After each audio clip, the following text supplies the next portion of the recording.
ఇంత పెద్ద కార్యక్రమానికి ఇన్ని సంవత్సరాలు చేస్తున్న దానికి అర్థం ఉండదు. ఎవరు మాట్లాడతారు? ఒక్కరు లేవలేరా?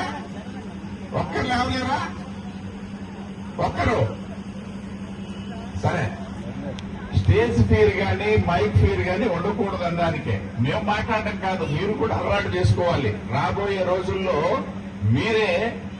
మీరే ఈ స్థితిలో ఉండి మళ్లీ ఈ పరంపరని కొనసాగించాల్సినటువంటి అవసరం ఉంది సమాజానికి. కాబట్టి మిమ్మల్ని ఆ విధమైనటువంటి ఒత్తిడి చేయడం జరిగింది.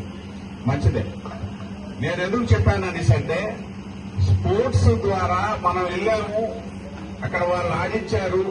ఇటు మీ తాలూకా వ్యాయామ ఉపాధ్యాయులు అవ్వచ్చు, లేకపోతే నిర్వాహకులు అవ్వచ్చు, ఎవరైనా సరే ఆడాము, ఒక మెడల్ వచ్చింది, మెడలో వేసుకొని వచ్చాము అనేది కాదు. అంతిమ లక్ష్యం స్పోర్టివ్ గా మీ లైఫ్ లీడ్ చేయాలి. ఈ సొసైటీని బాగు చేయడానికి మనం ఏం చేస్తున్నటువంటి ఒక ఆలోచనతో, ఆ దృక్పథంతో ముందుకు సాగడమే ఒక స్పోర్ట్స్ మెన్ తాలూకా అంతిమ లక్ష్యం అని చెప్పడానికే నా తాలూకా ప్రయత్నం. దీన్ని మీరు అలవాటు చేసుకుని ముందుకు సాగాలని చెప్పేసి కోరుకుంటూ సెలవు తీసుకుంటున్నాను. జై హింద్, జై భారత్.